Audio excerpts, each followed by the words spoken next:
So hi everyone, this is Victor Bhardwaj and friends, आज की इस वीडियो में हम लोग सीखेंगे जो कि हमारा नेक्स्ट पार्ट है इस चैप्टर का। तो देखो नेक्स्ट पार्ट जो हमारा है वो है पार्ट 2 एंड इसमें हम लोग सीखेंगे इक्वेशन ऑफ मोशन। तो देखो कितने टाइप के इक्वेशन होते हैं, ऐसे तो 3 टाइप के इक्वेशन होते हैं, तो वही 3 टाइप के इक्वेशन हम लोग जानेंगे। तो जो पहला टाइप का इक्वेशन है हमारा वो है v is equal to u plus a t, ये हमारा पहला टाइप का इक्वेशन है।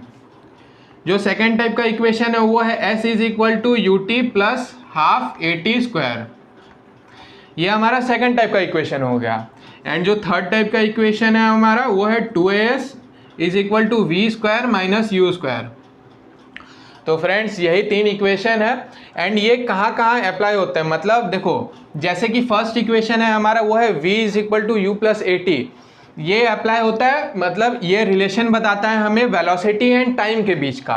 तो वेलोसिटी एंड टाइम के बीच का रिलेशन बताता है हमें फर्स्ट इक्वेशन। वैसे ही जो सेकंड इक्वेशन है हमारा s is equal to u t plus half a t square, इसमें हमें बताता है डिस्टेंस एंड टाइम के बीच का रिलेशन। सेकंड इक्वेशन में बताता है हमें डिस्टेंस एंड टाइम के बीच का रिलेशन। वैसे ही जो फ्रेंड्स हमारा थर्ड इक्वेशन है 2as is equal to v square minus u square, इसमें हमें बताता है डिस्टेंस एंड वेलोसिटी के बीच का रिलेशन। मतलब थर्ड इक्वेशन में डिस्टेंस एंड वेलोसिटी के बीच का रिलेशन बताता है। तो जैसा कि आप लोग जानते हो v है final velocity, u initial velocity. अच्छा मैं इसको यहाँ पे लिख देता हूँ, v यहाँ पे है final velocity, u initial velocity,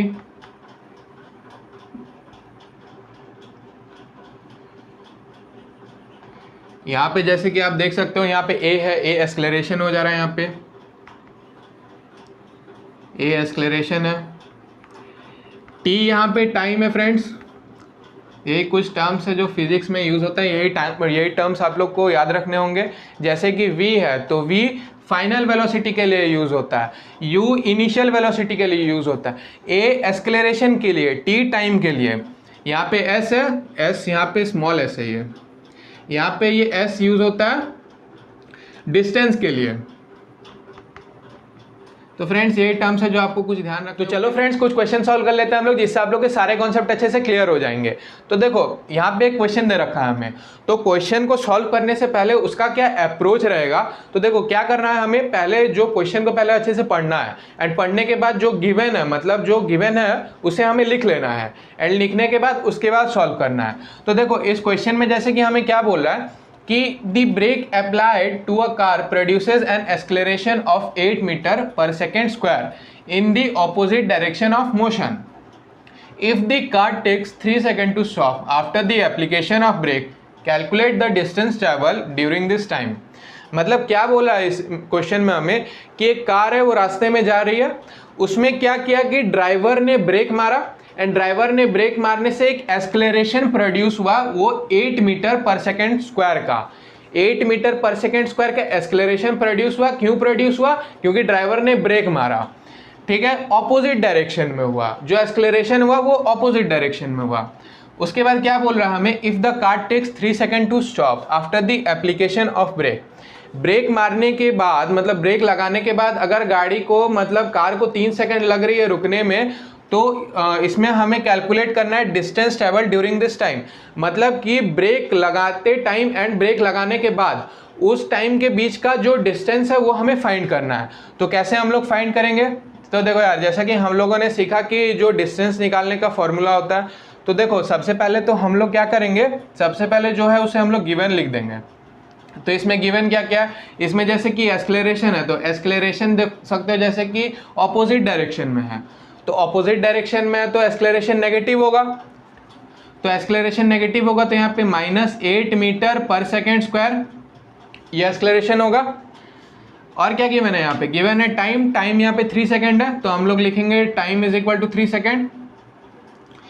उसके बाद यहाँ पे देखो फ्रेंड्स क्या है, यहाँ पे फाइनल वेलोसिटी यहाँ पे है, फाइनल वेलोसिटी यहाँ पे 0 है, तो हम लोग लिखेंगे final velocity 0 metre per second. अब क्या गिवन नहीं है इसमें गिवन नहीं है इनिशियल वेलोसिटी, तो हम लोग इनिशियल वेलोसिटी फाइंड करेंगे। तो इनिशियल वेलोसिटी फाइंड करने के लिए हमने क्या इक्वेशन में पढ़ा था, इनिशियल वेलोसिटी के लिए वेलोसिटी टाइम रिलेशन में, जो कि हमारा फर्स्ट इक्वेशन था। एंड फर्स्ट इक्वेशन था v is equal to u plus a t, इससे हम लोग इनिशियल वेलोसिटी फाइंड करेंगे। तो v क्या है यहाँ पे 0 है तो पुट कर देना है, u हमें फाइंड करना है। एक्सेलरेशन -8 है जो है पुट कर देना है। टाइम यहाँ पे 3 सेकेंड है तो u -24 तो u is equal to 24 metre per second. तो जो यहाँ पे इनिशियल वेलोसिटी है फ्रेंड्स वो यहाँ पे निकल कर आ गई 24 मीटर पर सेकेंड, ये इनिशियल वेलोसिटी निकल कर आ गई। अब हमें क्या करना है, distance travel during this time, हमें डिस्टेंस निकालना है।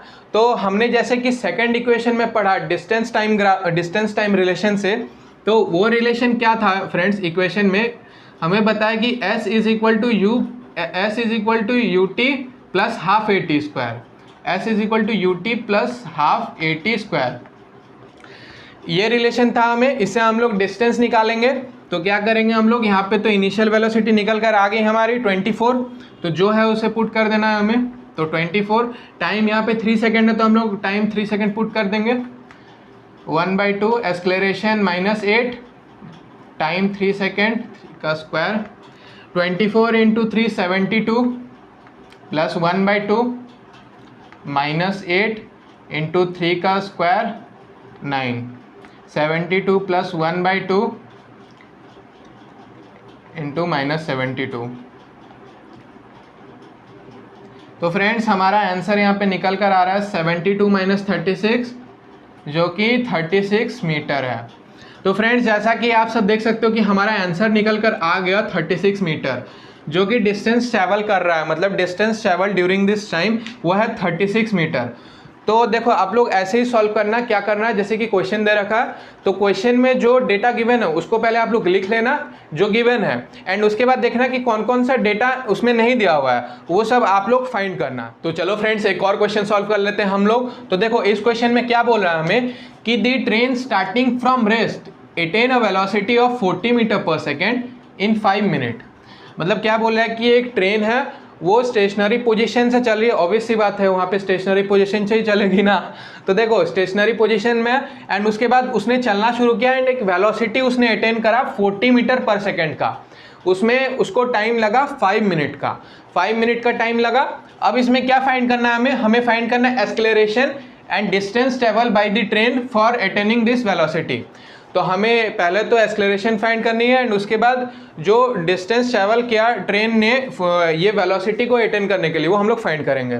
तो देखो एक्सेलरेशन फाइंड करेंगे तो उससे पहले तो जो गिवन है तो वो लिखेंगे हम लोग। तो इसमें क्या क्या गिवन है, तो चलो पहले गिवन लिख लेते हैं हम लोग।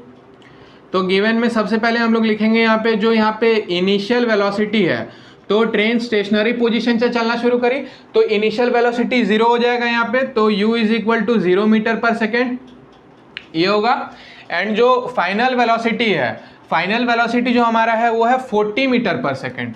तो हम लोग लिखेंगे final velocity v is equal to 40 metre per second. अब जो हमारा यहाँ पे टाइम है वो टाइम यहाँ पे गिवन है फ्रेंड्स 5 मिनट। तो देखो क्या है कि 5 मिनट है तो इसको हम लोग सेकेंड में चेंज करेंगे क्योंकि वही स्टैंडर्ड यूनिट है। तो इसको हम लोग 60 से मल्टीप्लाई करेंगे तो हमारा यहाँ पे आ जाएगा 300 सेकेंड्स।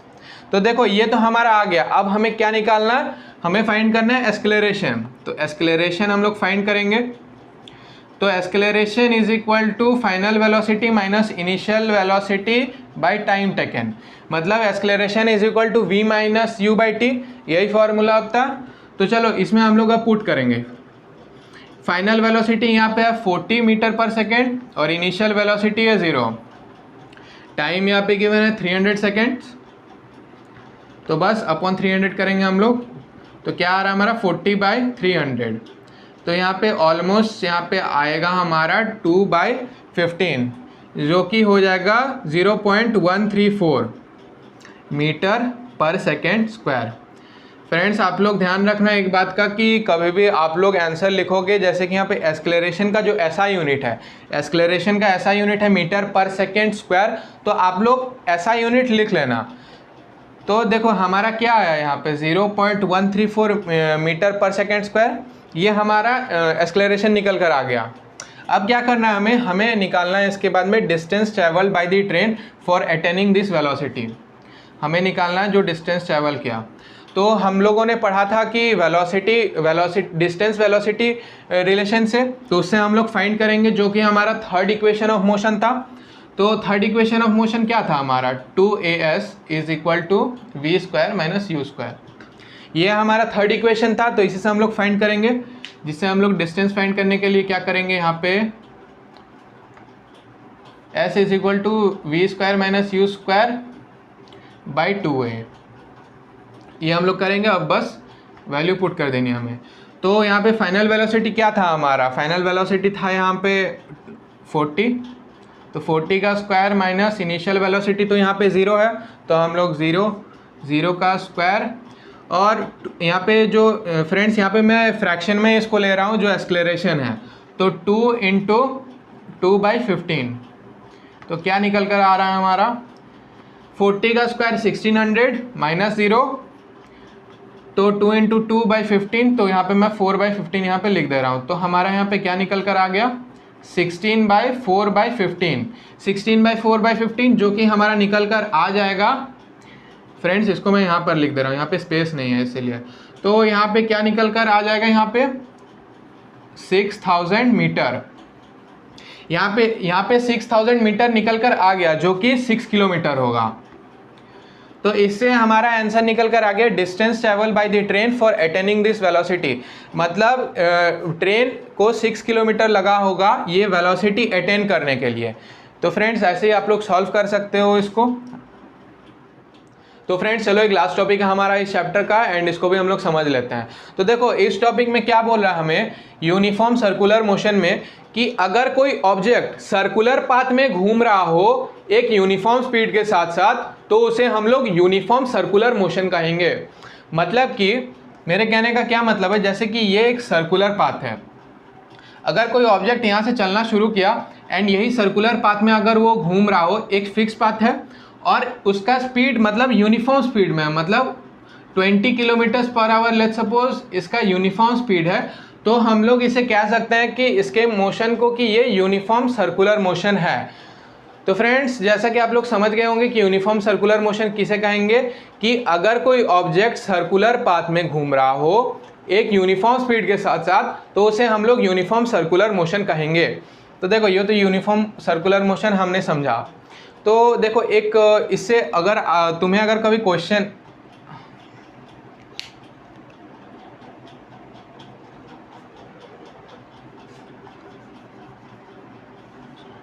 अब जो होगा मैं इंचित कर लेना है भाई। तो फ्रेंड्स चलो एक लास्ट टॉपिक है हमारा इस चैप्टर का, चलो इसको हम लोग समझ लेते हैं। तो देखो इसमें क्या बोल रहा है हमें, यूनिफॉर्म सर्कुलर मोशन। तो यूनिफॉर्म सर्कुलर मोशन क्या होता है, देखो अगर कोई ऑब्जेक्ट है वो सर्कुलर पाथ में अगर वो घूम रहा हो एक यूनिफॉर्म स्पीड के साथ साथ, तो उसे हम लोग यूनिफॉर्म सर्कुलर मोशन कहेंगे। यही है यूनिफॉर्म सर्कुलर मोशन। देखो इसको हम लोग एक एग्जांपल से समझते हैं। देखो जैसे कि ये एक सर्कुलर पाथ है, ये पॉइंट ए है, यहाँ से अगर कोई ऑब्जेक्ट चलना शुरू किया एंड फिर ए पोजीशन में ही आ गया, तो इसका पोजीशन तो फिक्स रहा, एंड वो अगर ऑब्जेक्ट 20 किलोमीटर्स पर आवर के कांस्टेंट स्पीड में रहा, मतलब यूनिफॉर्म स्पीड में अगर रहा, तो उस ऑब्जेक्ट को हम लोग बोलेंगे यूनिफॉर्म सर्कुलर मोशन। तो फ्रेंड्स जैसा कि आप लोग समझ गए होंगे यूनिफॉर्म सर्कुलर मोशन किसे कहेंगे, कि अगर कोई ऑब्जेक्ट सर्कुलर पाथ में घूम रहा हो एक यूनिफॉर्म स्पीड के साथ साथ, तो उसे हम लोग यूनिफॉर्म सर्कुलर मोशन कहेंगे। तो इसे ही कहते हैं यार यूनिफॉर्म सर्कुलर मोशन।